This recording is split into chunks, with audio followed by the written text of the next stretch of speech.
So the degree of complete policy failure we can expect out of China should be catastrophically entertaining. And I think we're seeing that now in things with the food system and the electricity system. We're probably going to see it with the port system here really soon. The thing was, we don't know what he's going to do because he doesn't know what he's going to do because he's not getting good information. So the people are saying that, Putin is talking to the voices in his head. There's some truth to that, but for the most part, there is a cadre. They are intelligent. It's just not a lot of people. With Xi, there's no one. So predicting what the Chinese are going to do is kind of an exercise in futility. I see. And there's really nothing else that the Russians can give the Chinese. The Chinese have already reverse engineered all their weapons. The pipelines to China are already running at full capacity. The rail system is already running at full capacity. The only other way to get more stuff would be if you loaded at a Russian Western port, say St. Petersburg or Novorossiysk, which is they're shallow ports, they're small boats. Then somewhere at sea, you transfer the cargo from a small vessel to a larger one, sail it around Africa because you can't use Suez, all the way to China. So, you're just the cost of that, the logistics of that, getting around insurance companies and shipping companies, they'd have to charter everything themselves, insure everything themselves, and running routes that are 4 and 5 times as long as all their other supply routes are. So just the volume of stuff that you might be able to increase to Beijing is just minuscule. So all that is left from the Chinese point of view is, how long is Russia a useful distraction away from people ganging up on China? Because on day one of this war, the Chinese were really, really excited. Because like, oh my God, this is going to show just how weak the West is. This is going to show how Russia can take an entire country and walk away with everything that it had before. And that is just so false now. And the Chinese know that if they try something on Taiwan, they are far more vulnerable to the sanction packages that the United States has now led than the Russians are.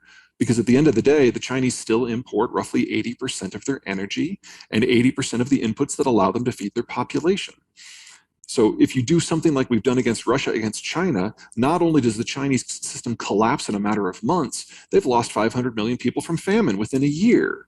And they now know that. So the nationalist chest beating that we've been seeing more and more and more has gotten very circumspect. And they're just focusing on amplifying the Russian propaganda on Chinese news stations because they really don't know what else to do because they're seeing 50 years of strategic planning the Russians have torched in a month.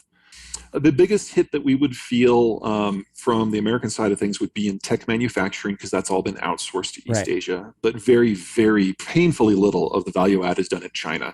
There's much more done in the rest of the Asian countries. So I'm not suggesting that we would walk away and not feel the difference. Like iPhone has, for example, completely doubled, tripled, and quadrupled down. Anytime there's been a problem with China, they put in more money. Stupid will cost them the company in the end, but it's really the only company that's gone that far. For everybody else, when you're talking about electronics and widgets and telephones, yeah, it's going to hurt. But that's the only sector. And there's nothing about the technology that is required to do that we can't do in the Western Hemisphere, with the exception of low-end semiconductors. And I'm kind of counting on Vietnam to fill that gap because they're moving up the value-added scale so quickly, so much faster than the Chinese did. But aside from that, food, no. Energy, no. Tech, no. Finance, we'd probably actually get a huge surge just like we did after the Asian financial crisis. So in most sectors, there would be disruptions, but it would be even short-term gains for the American market.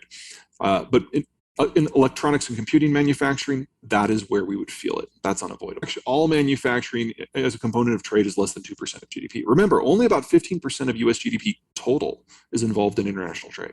I did not know that. Okay. Yeah. Well, wow. The single biggest sector of that 15% is energy, and not necessarily imports. It's like the United States, Canada, and Mexico import and export among them. That's counted in that number.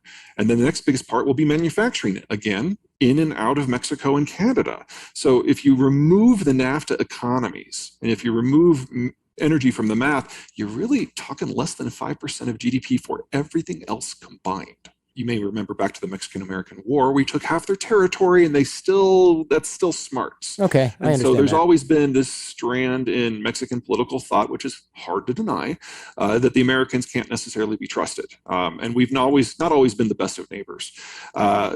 in the ideology as it evolved during the Cold War, that meant when the United States created the globalized order and everyone joined it in order to get economic goodies and security protection, Mexico didn't because they still didn't trust us.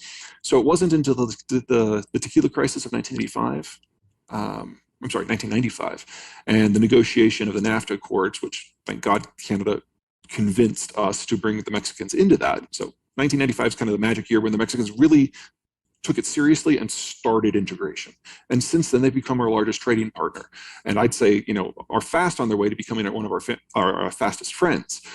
That's kind of the first big piece. The second big piece is Mexico, from a topographical point of view, is not like the United States. So, we'll have like a regional city, let me just pick one out of the air, Des Moines. And it's surrounded by a series of suburbs and then beyond that, small towns. Because, it rains in Iowa. And so you have farms and you have townhouses and small towns. It doesn't rain in northern Mexico. It's desert. And so you've got a series of isolated population communities. And in a pre-integration NAFTA system, that made education really difficult. Because, you might have an island of educated people, but then nothing else for hundreds of miles. That makes it really hard to do value added. Taking some sort of raw material and turning it into an intermediate product, or taking that intermediate product and adding value to it and including it into a larger material. So steel into wire, spark plugs into a carburetor unit, that kind of thing. Okay, gotcha. So 1995 is really when the Mexicans started on that path. And since they didn't have the tech or the capital, it was up to Americans to come into Mexico, set up factories in league with local Mexican workers and bigwigs, and produce. Now, the Mexicans since then have taken it and run with it. It's one of the best the best modernization stories we've got. But they still are limited by those pockets of population. And so they don't have any of them that are large enough with a big enough cadre of skilled labor to do something like high-end electronics. There just isn't a national or regional history of large-scale precision manufacturing. So the US does the high-end chips. Thailand and Malaysia do the mid-level chips, and China does all the low end. But no one in North America can take that from China because we don't have the labor structure for it. Gotcha. Ours is too well skilled, and the Mexicans are skilled differently. In the United States, we only make 11% of the world's chips by number, but we make 60% by value. So if it's going into a high-end phone, if it is going into a laptop or a server, that is definitely an American chip, or maybe from Taiwan, South Korea, or Japan. If it's going into your car or your plane, something where it doesn't have to be nearly as small because you've got some room to work with, that's probably out of Thailand and Malaysia. And if it's your blender singing when you've pureed to a certain level of consistency, that's definitely out of China. Think of it this way too. If you've got a high-end chip, let's say you are in China and you've got a dozen people who can break it down, hack into it, figure out how it was put together, and come up with the plans to do it. Well, it's 12 dudes. You now have to educate 250 million dudes. There's a scale issue. And China does not have an education system that generates people capable of creative thought in sufficient numbers to engage in a French-style industrial espionage economy. The French could do it because they've been doing this for a very long time. And it's a sticking point in the relations with everyone. But with the Chinese, they came from a low base, and their education system promotes obedience and memorization. And while there are roles for that in any economy, when that is the definition of your workforce, it's just really hard to move up the value-added scale. And even if tomorrow the Chinese invaded Taiwan, conquered it without destroying it, and they just walk into TSMC, they couldn't operate those facilities. They'd just be paperweights. So this idea that China is this technological marvel that's going to take us over, it just ignores basic math, which I also find amusing that it's an American argument.